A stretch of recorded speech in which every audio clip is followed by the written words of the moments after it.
Bonjour à tous, j'espère que vous allez bien. Aujourd'hui, je vais vous parler de ces capacités subtiles, ces capacités qui parfois fascinent, ces pouvoirs intérieurs que nous considérons parfois comme des dons chez certaines personnes, des capacités médiumiques, intuitives ou de clair ressenti, de claire intuition, de claire information, de claire gustation, de claire olfaction, de claire audience, de plein de sens en tout cas qui, une fois stimulés et une fois ouverts, nous permettent de plonger et d'ouvrir un petit peu notre conscience sur les mondes invisibles. Dans cette vidéo, nous allons voir ensemble les approches, les méthodes qui ont été utilisées depuis la nuit des temps dans ces initiations un petit peu mystérieuses et secrètes, des écoles des mystères et puis un petit peu des techniques aussi un petit peu cachées que l'on retrouve dans différentes traditions qui permettent de perméabiliser les corps et d'ouvrir en tout cas toutes ces capacités en vue de réaliser plus profondément le divin.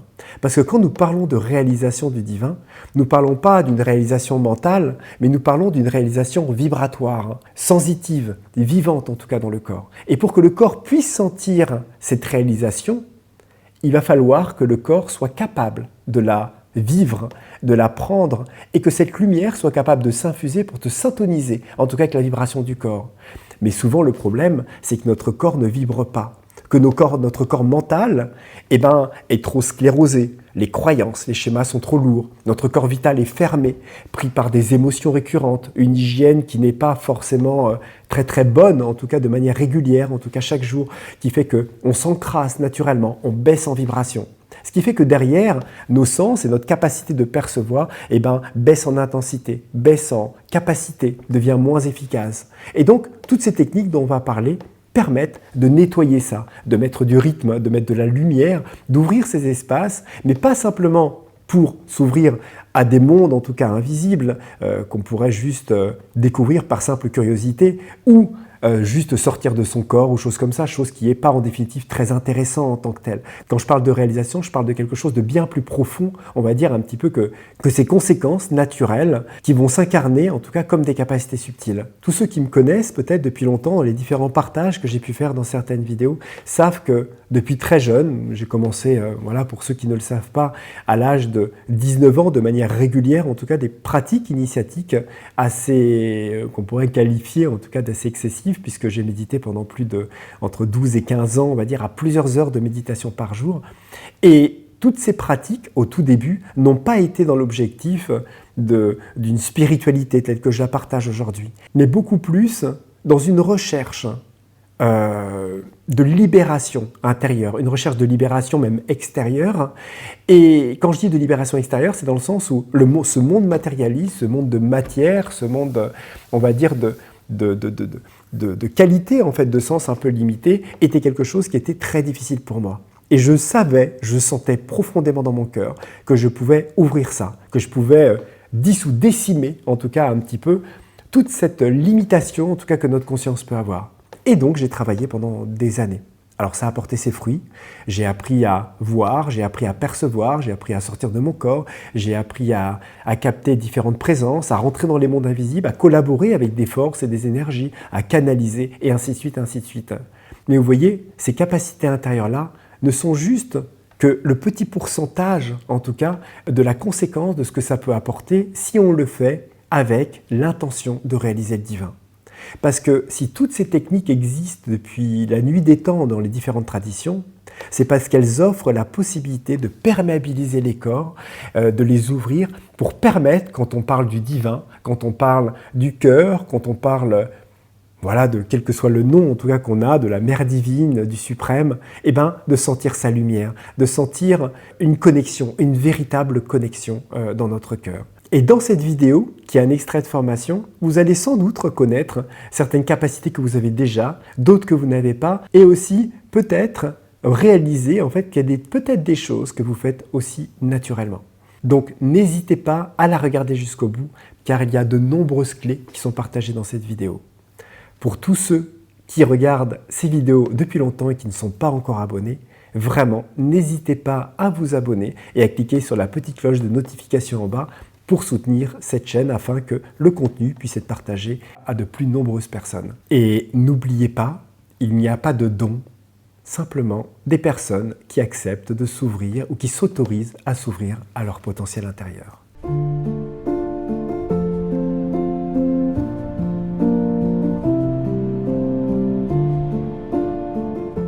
voit en fait les capacités subtiles, vous voyez, comme quelque chose qu'il faut développer, comme quelque chose qu'on aurait en plus, alors qu'en fait, on ne réalise pas que l'état dans lequel nous sommes de limitation est un état en moins.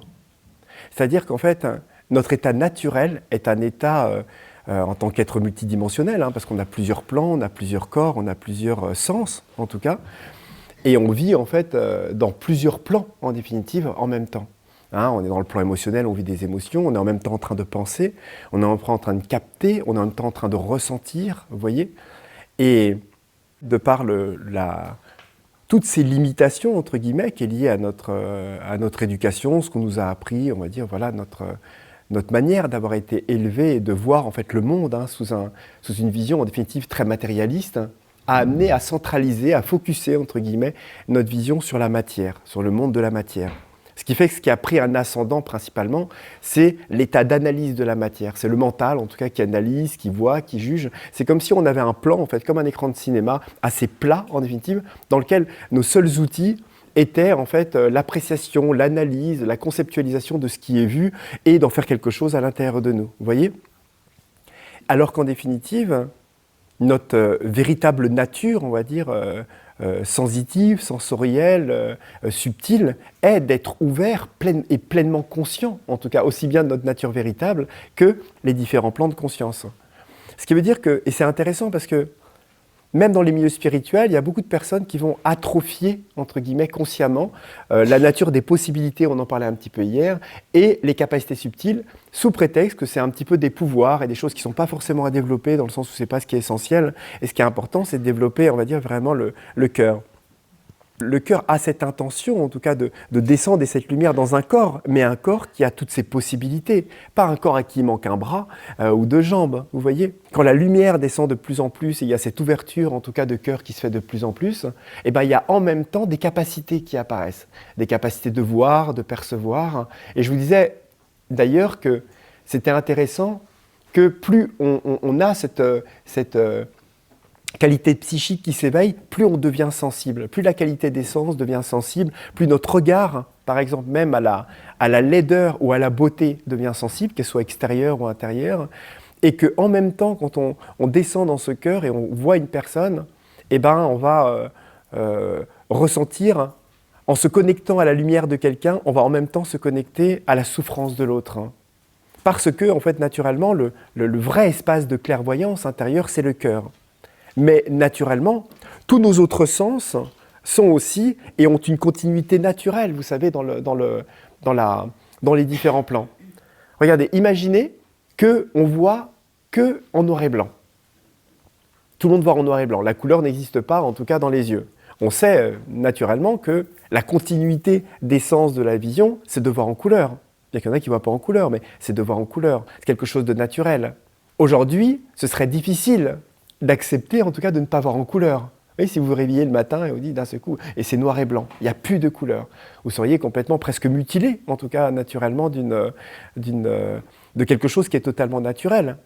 Mais percevoir les mondes invisibles, percevoir les êtres, se connecter aux arbres, pouvoir leur parler, sentir la respiration de la terre, sentir les forces agir et avoir une connexion naturelle avec ce qui est autour de nous, c'est quelque chose de naturel en fait. Si on l'a naturellement, vous voyez, sclérosé, c'est pour des raisons qui sont propres à la norme, on va dire, d'une collectivité sociale, éducative et autres qui nous a amenés petit à petit à nous restreindre. Un petit peu comme on est dans la cour et les enfants ils sont là, ils se regardent, ils se montrent, ils se tirent les joues, ils jouent, ils vont voir les gens qu'ils ne connaissent pas et petit à petit on va dire arrête, va pas voir les gens que tu ne connais pas, pour des raisons qui sont propres et qui peuvent être légitimes, ne va pas embêter un tel, ne fais pas ci, mais tais-toi, va faire ci, non tu restes à côté, etc. Les regarde pas comme ça, etc. Laisse son sac tranquille à la dame, non mais c'est pas grave, ah non mais j'aime bien les enfants, oui mais quand même, viens là je t'ai dit, reste là. Vous voyez, et petit à petit on amène, on enlève le lien, on casse la relation, on amène en tout cas l'enfant à générer, voilà. Et ça on le fait, comme je vous dis, de manière légitime, liée à notre éducation, mais petit à petit on sclérose. L'enfant il dit « Ah mais maman, je joue avec Anna, regardez il y a les petits êtres, je vais jouer avec eux, etc. » Mais oui, va jouer avec les petits êtres, et puis 2 ans après, « Non mais arrête avec tes petits êtres, ils n'existent pas là, ça suffit, allez viens là, prends ton cartable, on va à l'école. » Tu vois, et il y a un moment, un truc qui finit par même casser, en tout cas, ce qui est vu naturellement. Parce que les enfants, ils captent ça. Ils le captent, ce monde intérieur, vous voyez. Et c'est intéressant parce que Je vois avec ma petite fille qu'à un certain âge, c'est-à-dire même presque, je vais dire, aller 4 ans, 5 ans, 3 ans, en fait, ils sont dans le monde invisible. Et le monde invisible, dans notre relation, je me souviens, le monde invisible ne l'intéresse pas parce qu'elle est pleinement dedans. Ce qui l'intéresse, c'est le monde matériel. Donc, quand je suis avec elle et je vois certains êtres, elle les capte et tout ça, et je vois qu'elle est en train de jouer, de faire quelque chose comme ça, je lui dis, tiens, t'as vu là, tu ressens machin, etc. Mais elle voit tellement, elle capte tellement qu'elle s'en fout. Elle est plus intéressée par la petite voiture, le morceau de plastique, le téléphone qui est sur la table, vous voyez, parce que voilà, elle est intéressée par cette partie matérielle. Et généralement, qui revient après par la suite, où on sent cette oppression vers 8 ans, 10 ans, où il y a ce regard qui peut se retourner plus quand l'enfant a connecté, en tout cas, il a créé, on va dire, des connexions neuronales plus matérielles, qui va se retourner vers les mondes invisibles, les petites fées, etc., parce que ça la ramène à son enfance et à un monde qui semble, en tout cas, se dissoudre et qui ramenait de la joie, vous voyez, parce qu'il y a vraiment cet état de joie. Et des fois, on me pose cette question et je prends le truc dans couleur, pas en couleur, vous savez, parce que comme j'ai développé forcément avec ces années et toutes ces techniques, forcément des capacités, vous voyez, on me pose la question, on dit mais ça ne te dérange pas de percevoir les plans, les machins, les trucs, etc. etc. Et en fait, c'est comme si je vous posais la question, est-ce que ça vous dérange de voir en couleur? Ça va être incroyable de voir en couleur. Tu es là et puis d'un coup tu vois du rouge, puis tu vois du bleu, et puis avant tu as du violet, tu as du blanc et du gris, tu arrives à gérer ça et vous vous dites, ouais, c'est normal. C'est totalement normal de voir la couleur. Vous voyez, ça ne vous perturbe pas plus que ça. Ce qui vous perturberait, c'est de voir en noir et blanc. Vous voyez, aujourd'hui. Vous voyez, et c'est un peu la même chose. Percevoir les énergies, capter les énergies, sentir les vibrations, capter, voilà, c'est quelque chose de naturel parce que c'est une continuité totalement normale, en tout cas de notre héritage en fait intérieur. Et dans ces capacités, ce qui est intéressant, c'est que toutes nos capacités subtiles sont reliées en définitive à nos sens. C'est ça qui est logique, c'est que les sens peuvent pénétrer tous les plans de conscience. Aujourd'hui, par exemple, principalement, il pénètre le physique, dans le sens où la sensation, le ressenti, pénètre le toucher, le goût, l'odorat, les parfums physiques, la vision, les couleurs, les gens, la matière, vous voyez. Et alors que ces capacités-là peuvent pénétrer les autres plans et passer d'une vision un peu physique à quelque chose qui va être, on va dire, de la perception du monde vital, émotionnel, énergético, quand je dis vital, émotionnel, c'est capter les émotions, capter, on va dire, ce qui est présent et ce qui émane de chaque chose. Et c'est ça qui est intéressant, c'est de savoir quels sont nos propres canaux. Parce qu'on a tous un canal, ou deux, généralement à peu près 2 canaux qui sont les plus performants par rapport à ce que nous sommes, par rapport à notre constitution, soit tellurique, soit cosmique. Et c'est intéressant parce que des personnes parfois qui sont très telluriques ont plus de ressentis dans les centres qui sont plus cosmiques. Et des fois, les personnes qui sont très cosmiques ont des ressentis qui sont plus liés au tellurique. Par exemple, une personne qui est plus perchée a plus de difficultés à être à l'aise avec tous ses ressentis, tout ce qu'elle ressent dans le corps. Comme elle a moins de prise de terre, elle a tendance à avoir et à canaliser en tout cas des énergies assez matérielles qui la traversent et avoir beaucoup de mal à la gérer, avoir beaucoup de clair kinesthésie quelque part. Donc quand on parle de clair ressenti, clair kinesthésie, ça va être en fait simplement la capacité de sentir dans son corps, dans le toucher en tout cas de son corps, dans les sensations, les énergies des lieux, les énergies d'une personne. C'est-à-dire qu'on va être mal à l'aise avec une personne, une oppression, on va avoir un besoin presque de territoire dans lequel on a besoin de plus d'espace. Quand on va arriver dans un lieu, on va se sentir envie de vomir, on va avoir une oppression, on va avoir mal à la gorge. Tout va se passer au niveau des sens de manière beaucoup plus forte. À tel point que parfois, il y a même des personnes qui ont moins cette qualité de clairvoyance, mais qui, par la kinesthésie, arrivent à aller éponger assez rapidement en fait, les informations et sentir très rapidement, de par ce qu'ils ressentent, les informations ou les énergies qui sont en face d'eux ou qui les environnent. Vous voyez ? Et donc ça, c'est le sens, c'est vraiment un sens. Le toucher, en fait, la sensation, qui peut se faire sentir dans les ligaments, dans les tendons, dans le système nerveux, vous voyez, dans les muscles, sur la peau. Ça peut être sur la peau, vous voyez, le fait de sentir de la chaleur, du froid et d'être très réceptif, en tout cas, à ce qui se passe dans le corps. L'autre, ça va être, la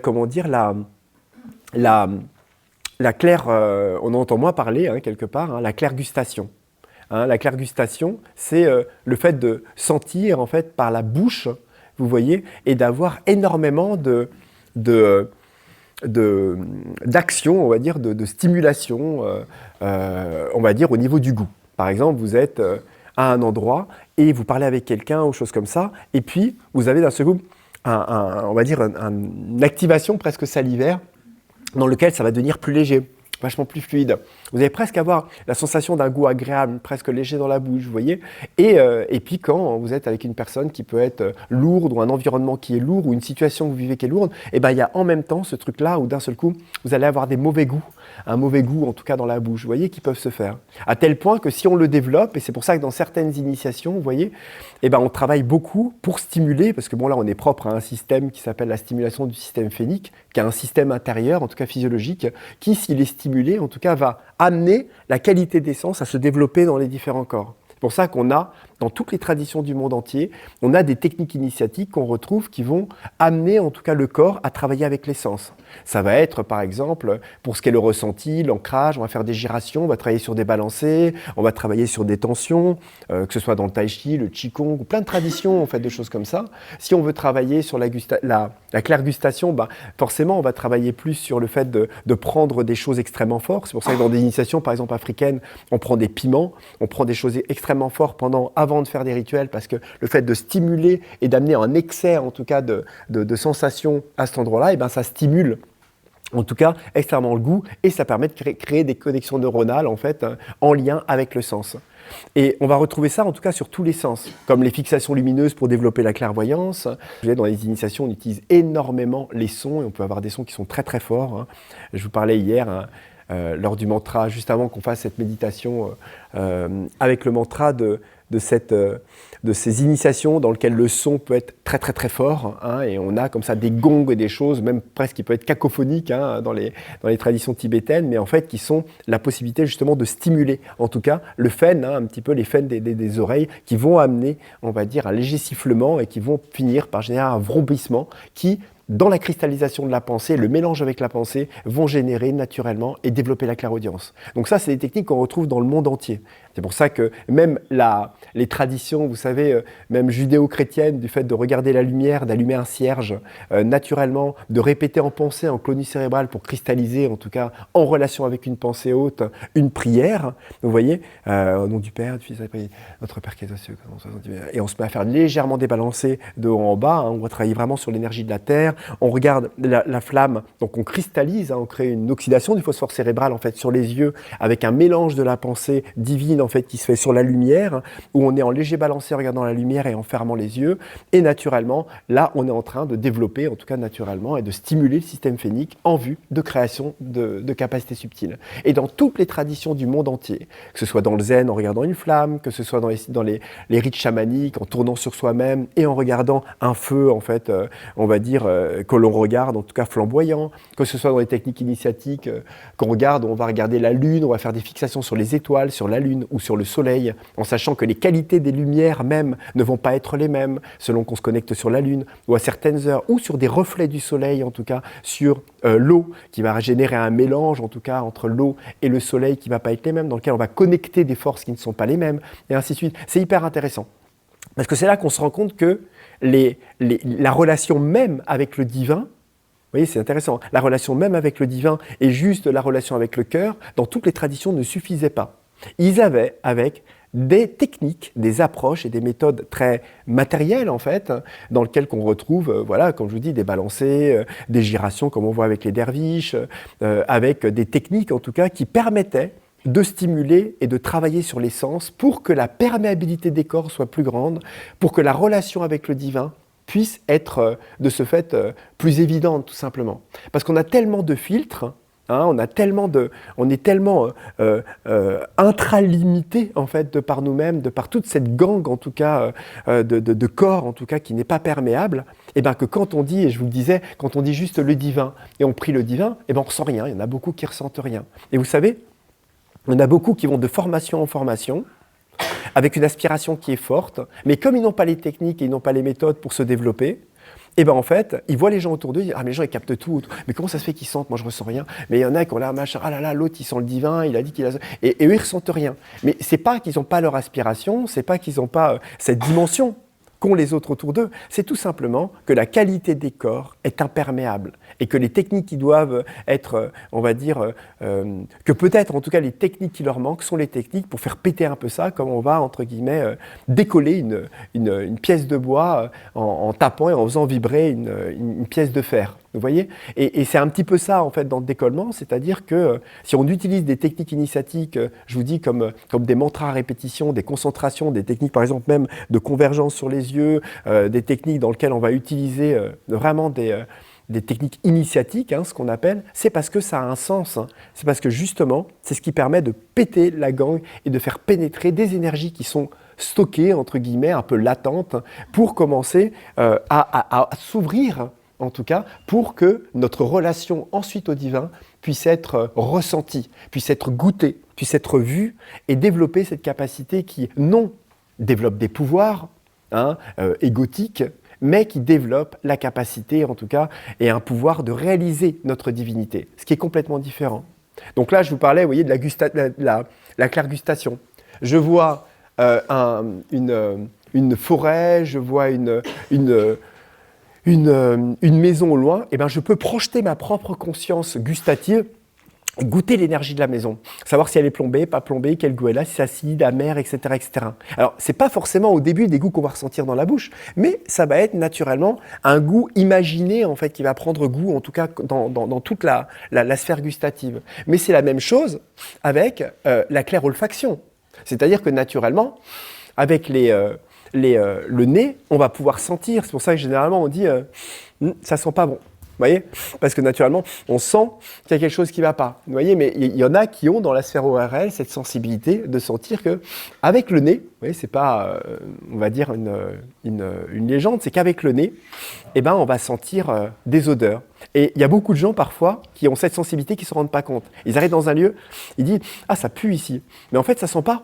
Pas spécialement, mais il y a une décuplation, on va dire, des énergies qu'elles ressentent dans le lieu, qui fait que, eh ben, elles ressentent énormément fort, en tout cas énergétiquement, en tout cas les choses, et ça devient désagréable, ça fait monter un truc, alors qu'en fait, ça sent pas plus mauvais que ça. Mais l'émotion ou les charges émotionnelles vitales négatives qui sont dans le lieu amènent la personne à sentir ça de manière extrêmement désagréable. Un petit peu comme avec des personnes qui, on peut avoir du mal avec leur odeur, vous savez ? Et parfois, c'est pas leur odeur, en fait. Parce qu'en fait, elles ont pris leur douche. elles sont propres, en fait, vous voyez. Mais même si elles ont mis, imaginons même une personne qui aurait mis du parfum, etc., il y a un truc qui sent pas bon. On ne sait pas le définir. Est-ce que vous voyez ce que je veux dire ? Hein ? C'est très subtil, en fait. C'est un truc, on n'a pas envie d'être proche, choses comme ça. Et ça n'a rien à voir avec la beauté de la personne ou la sympathie qu'on peut avoir. Il y a un truc dans lequel l'odeur est compliquée. Et ça, c'est propre, en tout cas, à une sorte de clairolfaction en fait, naturelle dans lequel en fait, on est très sensible en fait, à ce que l'on peut ressentir. Et pareil, on peut capter, en se branchant sur quelque chose, une odeur et on pourrait même développer par, on va dire, clairofaction. Et je pourrais, c'est ce que je fais quand je vous guide en fait, dans les méditations, de vous connecter aux odeurs, aux choses comme ça, etc., pour justement travailler, en fait, développer aussi bien ce canal que de voir aussi quel est votre canal le plus adapté. Alors bien sûr, il y en a un autre qu'on connaît bien, c'est la clairaudience. Alors la clairaudience, forcément, ça va être un petit peu le travail, en tout cas, d'écoute et d'entendre des voix et d'entendre des choses. Mais ça, c'est pareil, on l'a plus ou moins tous. Est-ce que vous avez remarqué que, ne serait-ce que quand il y a des êtres et des présences qui arrivent, ou vous rentrez dans un lieu dans lequel il y a une énergie différente, vous avez parfois d'un seul coup, comme si les tympans se contractaient, des fois il y a un son, où on sent une densité différente et on n'entend pas le son de la même manière. Vous voyez ce que je veux dire ? Hein ? Ça, c'est propre aussi déjà à quelque chose dans lequel on peut avoir déjà cette sensibilité par rapport à ça. Mais aussi, dans la partie la plus courante, en tout cas de ce que les gens peuvent percevoir, au-delà d'entre les parties plus initiatiques et subtiles, c'est la capacité de sentir dans la voix toutes les différentes octaves, naturellement, qui définissent et qui, en tout cas, donnent une certaine qualité vibratoire de la personne. Parce que dans le son, dans les teintes, dans les fréquences, on a toutes les qualités énergétiques de tous les plans de la personne.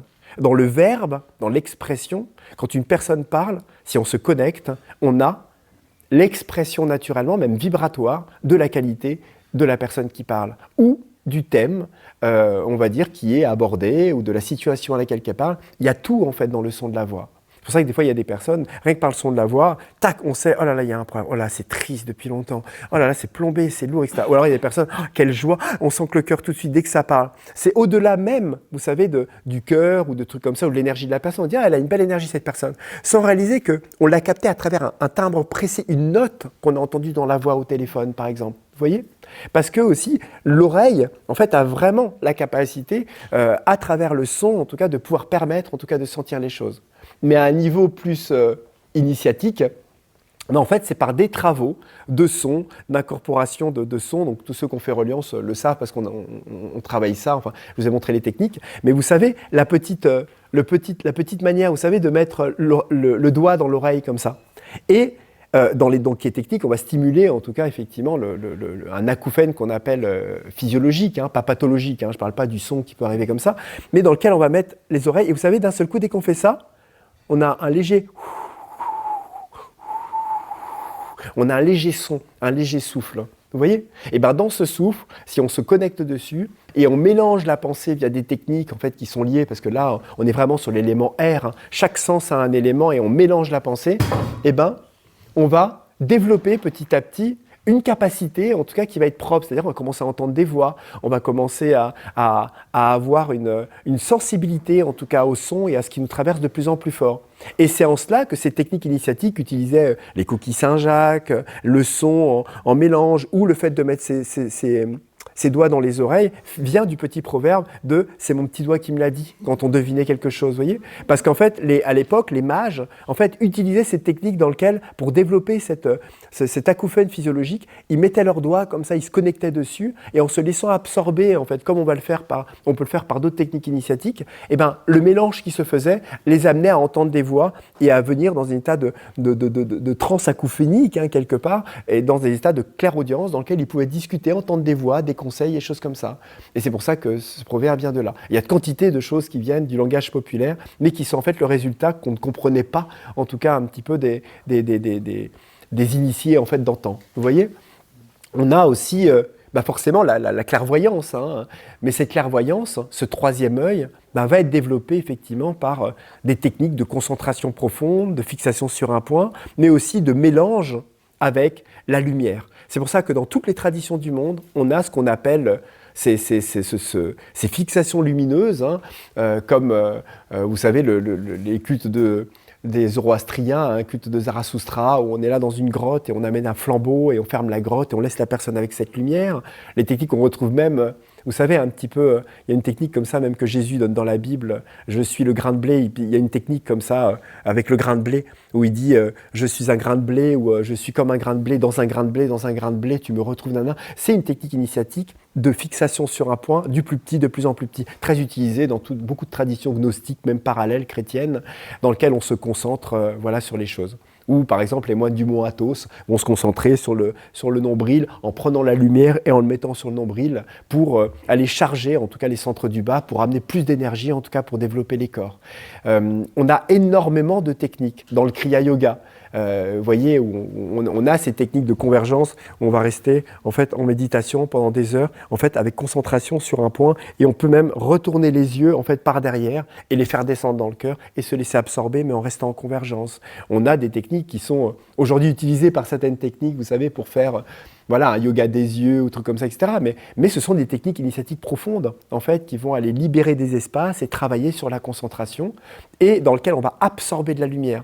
Et c'est intéressant que si vous regardez de la lumière ou le soleil, vous fermez les yeux, vous allez avoir, poum, on va dire une lumière qui va apparaître. Vous savez qu'on peut appeler, il y a un nom qui a été donné à ça, c'est un phosphène, qui va passer par différentes couleurs. Et bien, si on mélange notre pensée, ou on se projette dedans, et on mélange la pensée à ce phosphène, et ben c'est comme si, en fait, naturellement, notre clairvoyance allait commencer à se développer, des images allaient arriver. C'est comme si on chargeait, en tout cas notre troisième œil, d'une qualité lumineuse dans laquelle les visualisations, les imaginations allaient devenir vivantes. Il y a une relation presque magique du mélange de la pensée à la lumière qui amène naturellement à générer plus de mémoire, plus de capacité, plus d'intelligence mentale, parce que de ce fait, le mental étant assez relié aussi à un certain niveau au troisième œil, eh ben on a cette qualité de structurer, de développer grâce à la lumière, en tout cas, plus de lumière, plus de positivité, plus de structure du mental. C'est pour ça que plus il y a de lumière,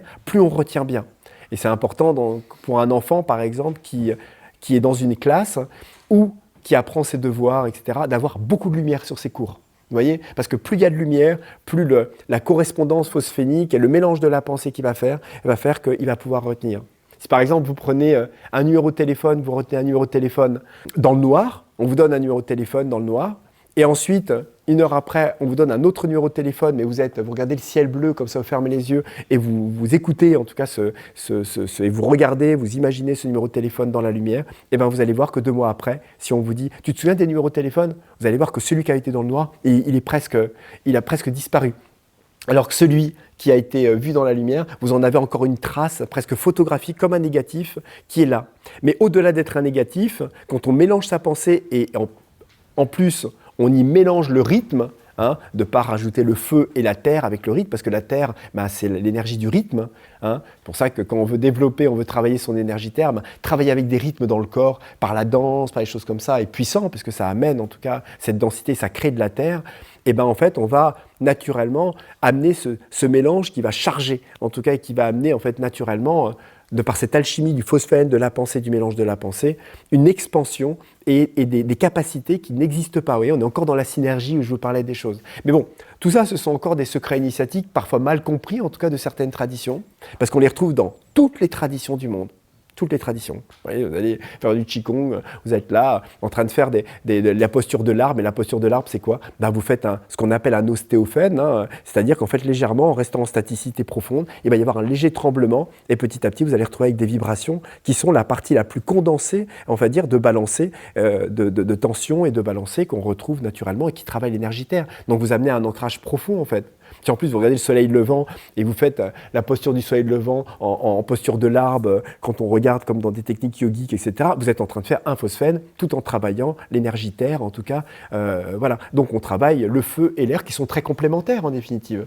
Vous voyez ? Et il y a des éléments qui sont complémentaires, d'autres qui ne le sont pas, et c'est pour ça que des fois il y a des techniques de certaines personnes qui ne marchent pas, parce qu'elles mélangent la respiration par exemple avec le feu, donc l'eau avec le feu, donc l'électromagnétisme dit comme ça, s'annule en tout cas s'ils sont faits en même temps, et ainsi de suite. C'est une vraie connaissance en fait, très mécanique malheureusement.